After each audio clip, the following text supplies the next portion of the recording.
Okay, let's do this thing.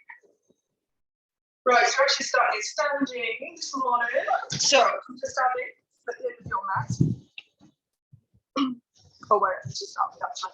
So just coming into some squats. So we're playing with the I'm not sure the hip hinge because there's always a hip hinge session. So when we squat, take your feet slightly wider than hip distance.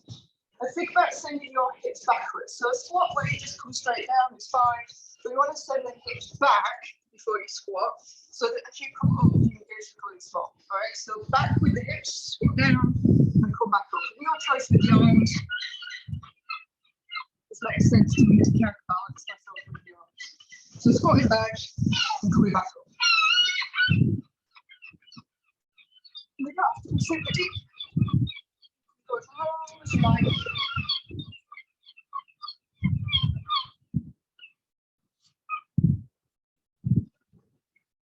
Couple more.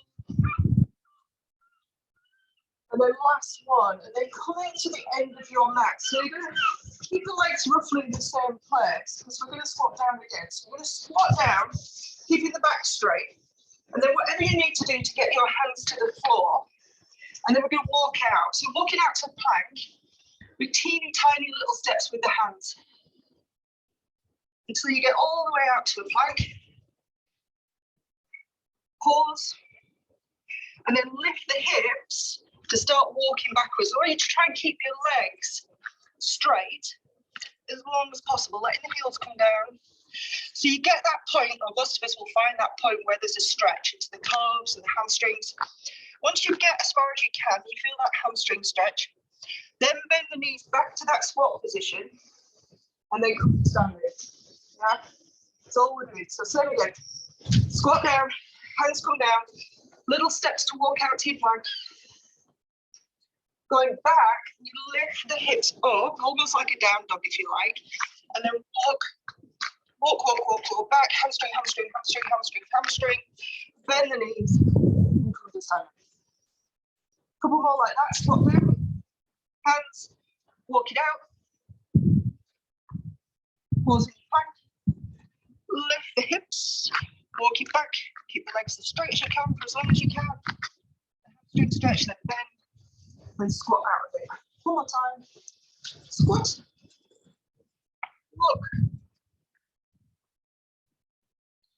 Walk it back. And squat out of it. And then coming into a side squat position. So if I turn sideways on, especially on previous squat, yeah, wide through the legs. They're going to go a little bit wider. This time we're going to squat to one side. So it's the same thing though, your hips have to go back. So your hips go back as you squat over one leg. Yeah. So you want your knee to follow your toes. Got a slight turn out. My knee follows my toes, not curving in. It's not thrusting out. It's following the toes. And then push back. Yeah. So we go on the other side. Hips go back. You might get a little stretch down the inner thigh if you're sending your hips back and sticking your butt out. And then back up. So we go on the other side. Feel the stretch in the inner thigh. Push down into the heel to come back out of it. So we go on the other side. Inner thighs. Push down to come back out of it. So you really want to push the floor away. It's the concept of pushing against the floor and dealing with gravity there. So just straightening the leg to come back up. Push the floor away. Push the floor away. Pull off each side.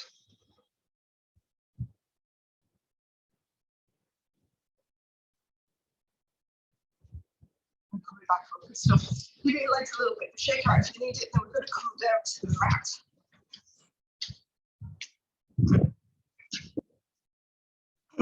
So we're coming down onto the mat on your back. So we're putting to it's just a variation on the bridge. It's actually a new one. So once you're down there, we usually come up into the bridge with both feet on the floor, and we've done some single leg stuff. This time, when you bring your left knee into your fat, so it's for right knee, bring your right knee into your chest. And you want to hold that knee in towards the chest as much as you can. And the left heel wants to be as close to your bottom as you can get it without forcing it there. So when you press up through the heel of your left foot, You're going to find that you can't come up quite as high as you would in a normal bridge. So lift the hips up and then lower back down. Press through the heel and lift up, and then slowly control it back down. So it's more about the glutes. Keep going. If you're feeling it in the hamstring too much, make sure you're pressing down through the heel and maybe inch the heel a little bit closer to your glutes. Otherwise, keep going. And when you lower, try not to relax at the bottom. So we're going to take it into a bit of a pulsing action. So we're going to pulse up, up, and the focus is on the up, up, up, up, up, and just tapping down without losing the tension in the glute. You will start to feel it in the hamstring as well as the glute. 10, 9, 8, 7, 6, 5, 4, last 2, and release. So you're going to switch sides. So same thing, the very fact that you're holding the knee to the chest when you swap sides means that it's a lot harder for you to tilt your pelvis. You can't get into the lower back as much. So same again, just press into the heel and lift to start with. Just feel the movement. It's not very big. And then control it down. Lift. And control it down. So you're just kind of checking in before we start moving at some speed. You press down through the heel. You've got the whole foot down, but the heel is the focus. Helps you connect into the glute. And then let's go again. Let's pulse lift. Up, up, up, up. Keep going.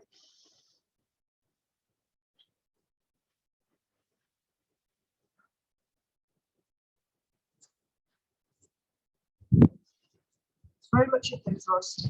10, 9.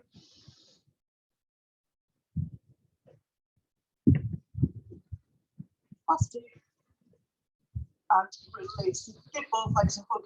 Take both legs to the ceiling or the sky if you're outside. And just give your feet a little bit for point and flex. You can stretch or straighten bend at the knees, but it feels nice just to release off the hamstrings if you need it.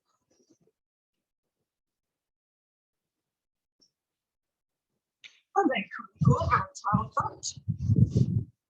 Mindful mountain climber. I think I've done this in the past.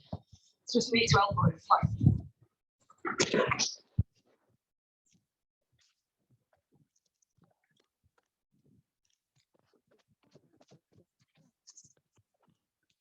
Sorry, chaps. Okay, so knees under shoulders. No, knees under hips, hands under shoulders. Toes are tucked. So fat-free plank. Those of you that have been working with me a while know what this is. So your toes would normally be tucked under Mog, so that you come out into a plank like a so. Yeah. What I want you to do is have your feet flat to the floor. Pivot over your toes to straighten one leg. Pivot over your toes to straighten the other leg.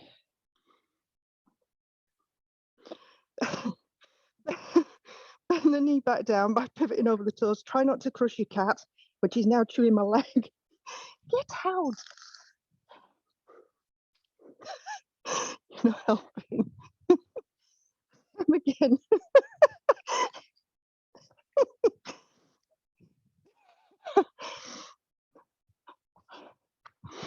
If you've got a vicious creature attacking you, straighten one leg, straighten the other. Bend one leg, bend the other. So the idea being that you're not having to do all this kind of faffing about to get into your plank. You could just straighten one leg and straighten the other. Bend one leg and bend the other to come back to all fours. So coming up into your plank, steady away. And you're going to bring your right knee towards your right elbow. It doesn't have to touch, but if it can, great. Take it back. Left knee, left elbow. Take it back. Bend one leg and then the other. I'm going to cycle through it. Okay, so I'm going to call it. Let's go right leg, right knee to elbow, left knee to elbow, right knee bends, left knee bends, left knee straightens, right knee straightens, left knee, left elbow, right knee, right elbow, left knee bends, right knee bends. Right leg straightens, left leg straightens, right knee, right elbow, left knee, left elbow,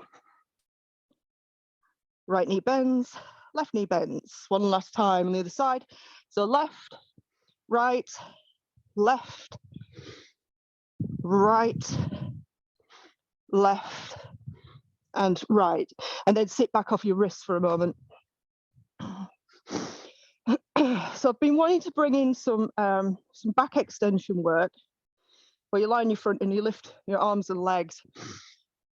It bears thinking about the ribs. So there's a tendency when you're on your front to let the ribs flop into the ground.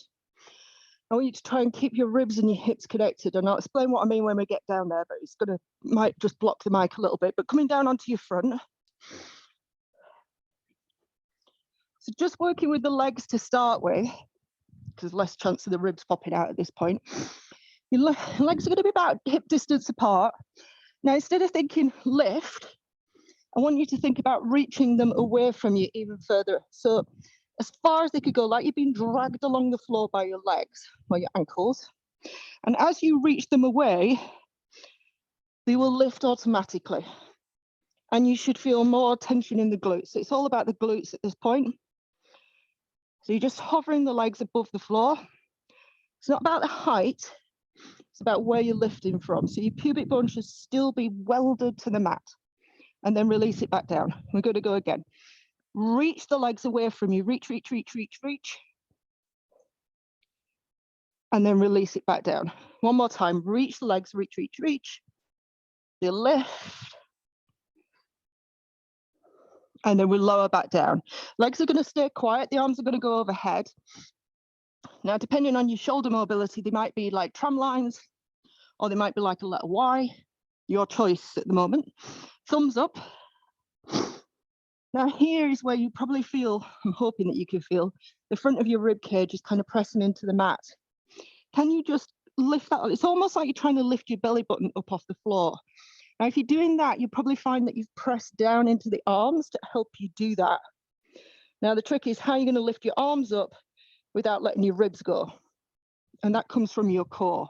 So if this is kind of blowing your mind, don't worry about it too much, but see if you could keep your belly button kind of lifted, that sense of lift of the ribs and the belly button as you lift the arms up and then lower back down.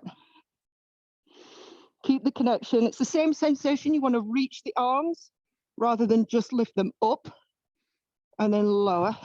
One more time. Reach, reach, reach, reach, reach, and lift. And then release back down. And then we're going to combine the two together. So you're on a stretching rack. Somebody's got hold of your wrists, somebody's got hold of your ankles. So you're reaching longer, longer, longer to let everything lift up. And then releasing back down. What I'm not doing is throwing my arms and legs up and arching through my lower back. That's just a rib thrust, yeah? So keep everything connected in your center. Reach the arms and legs as long as they will go. And you'll find that they come up automatically without you overarching your lower back. Any back problems, keep it low. In fact, you don't even have to lift, you can just reach.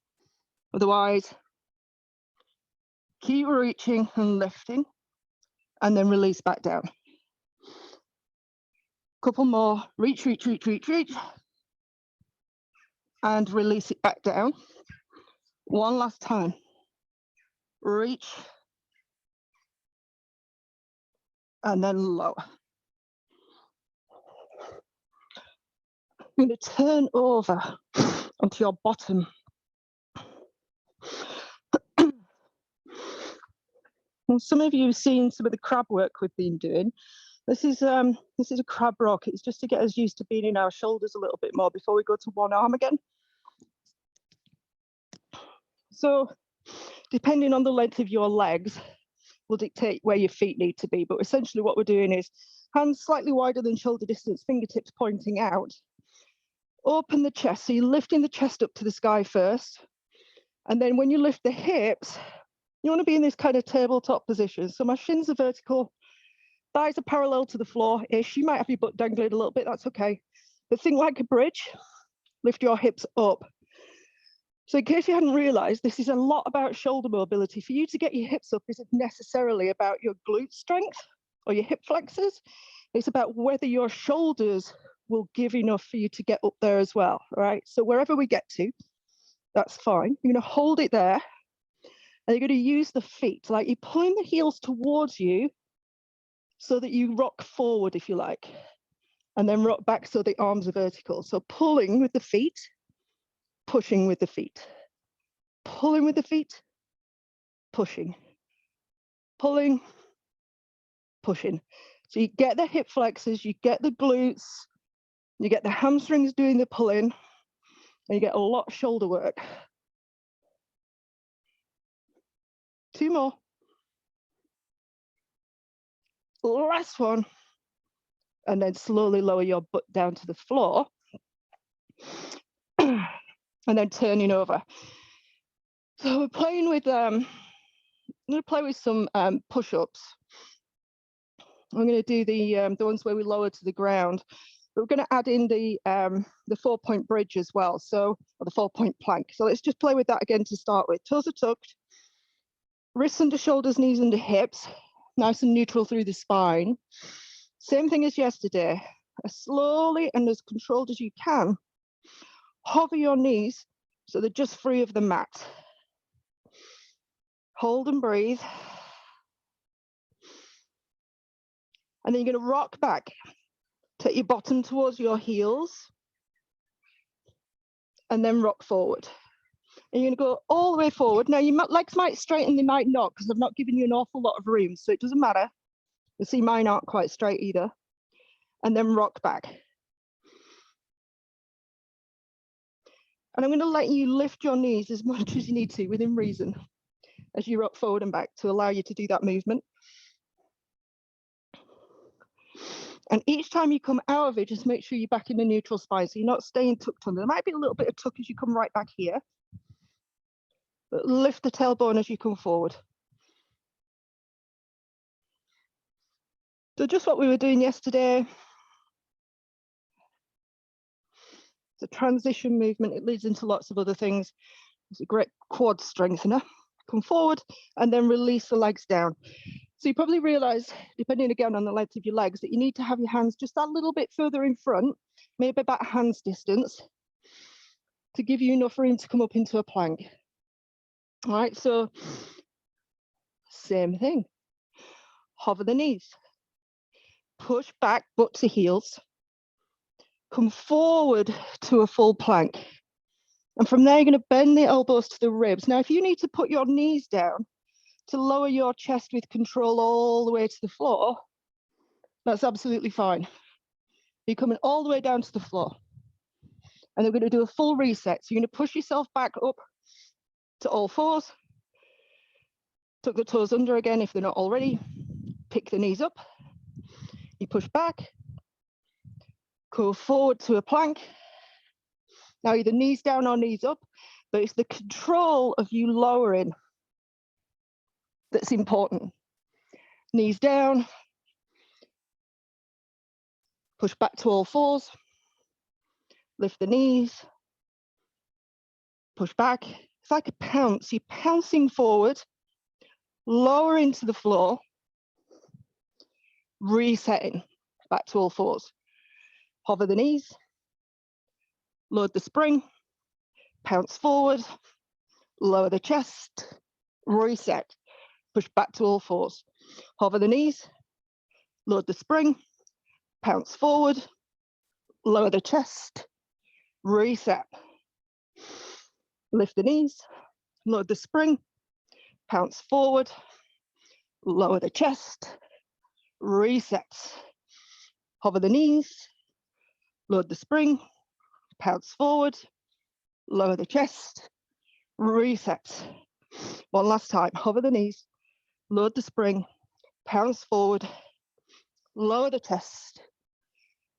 And reset. Well done. All right, so balance work and all that good stuff. So starting off with, we call it lunge stretch. 90-90, the hips and knees.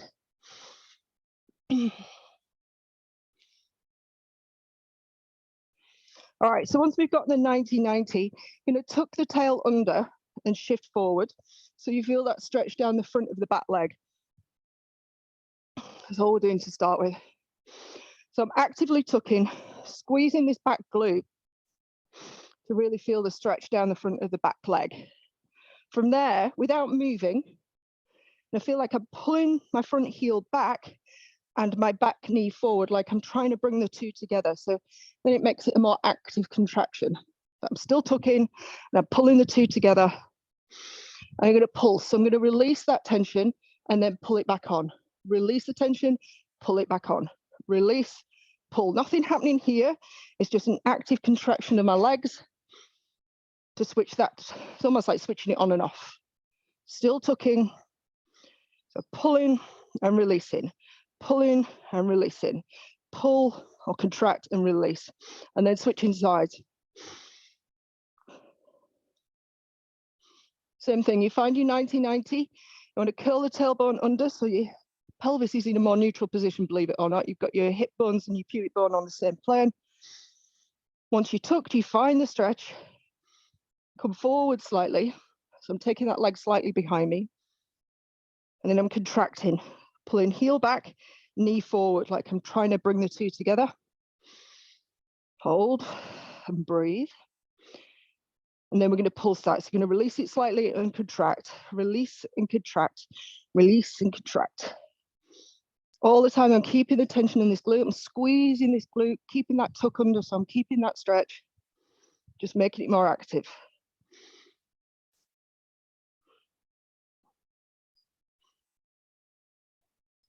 Pulse, last couple. And last one, all done. Right, so coming to standing. So yesterday, and for forever, because it's one of my favorite exercises, we've been playing with this concept of the single leg deadlift. So just come back to that very briefly. So head, foot, move at the same time. You tip over, however far, hold briefly, test your balance, and then come back up. Yeah. Foot and head move at the same time. Tip over and then come back up. One more time, tip over. And come back up. And switching sides. Same thing. Piece of steel from head to heel. Head and foot move at the same time. Hip bones stay pointing to the ground as best you can. Not the easiest thing in the world to do if you're new to it. And tipping over and coming back up and trying to get that sense that the body is moving as one unit. So it is what it is, right? So we've got our balance, we've got our tip. The thing is, if we're not starting from this position where we're kind of getting organized first, which we're not going to be, we're going to be starting from somewhere else. So if I get you to bring your leg forward into a single leg balance, whichever leg, doesn't matter. So whichever leg is up, you're going to take that behind you and tip over. But you've still got to get that sense now that your body is tipping as one unit. So back to single leg balance. Leg goes slightly behind and you tip. Now you can take that leg straight, that's absolutely fine. I keep it bent, doesn't matter for what we're doing here. But it's that practicing now of not being able to organize yourself on two legs, now having to organize yourself from one leg. And we tip and come back. And then just play with the other side, because we're going to be bringing this from the floor in a minute. So one leg, or switch legs, whichever leg is up in the sky. It's going to come back, and you're going to tip. That left side, and back up. And you see what I'm I've got my thumbs on my ribs, my fingers on my hip bones, and I'm trying to keep those 2 points connected. So I'm not overarching at the spine. One last time, like I say, just play with it, practicing the movement. And then bringing it back through. Okay, right, so putting the lunge stretch and that kind of together. All right, so come back down to your 90-90 lunge stretch. So about 90-90. Who's that? Donna.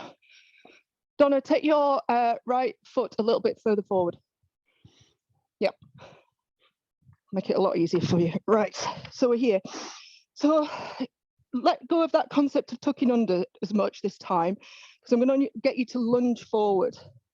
So you lunge forward, and whatever you need to do then, if your body needs to come forward, that's okay. Try and keep a straight back. Whatever you need to do to lift that back leg up off the floor. Yeah, you could come up. Lower, the harder it is. So if you need to come up, that's fine, but make sure this front leg is still bent.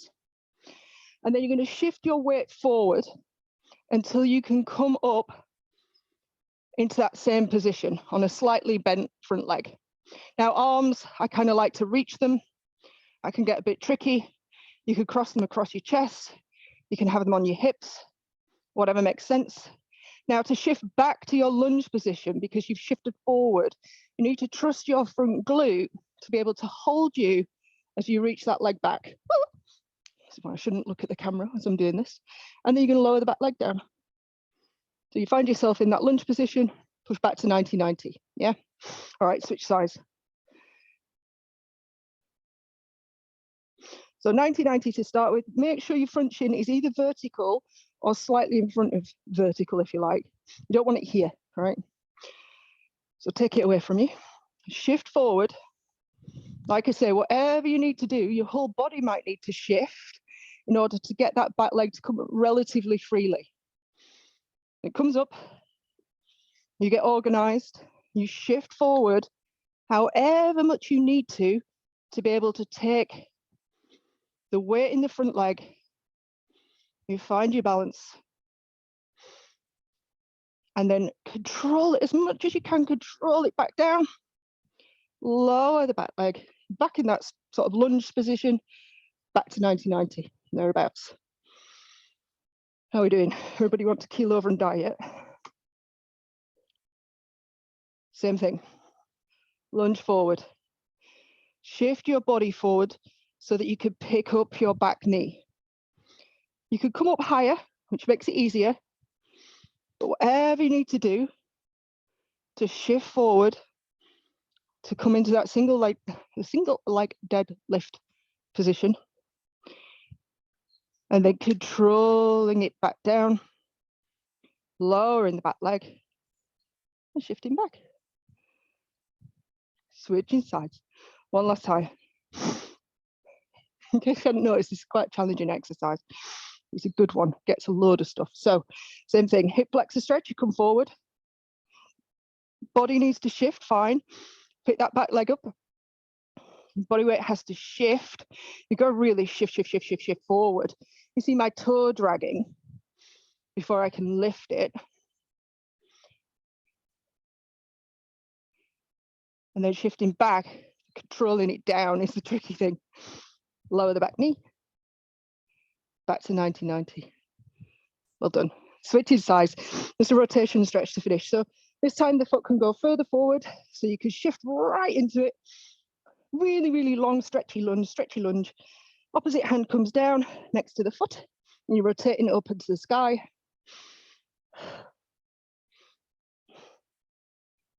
Breathe and hold.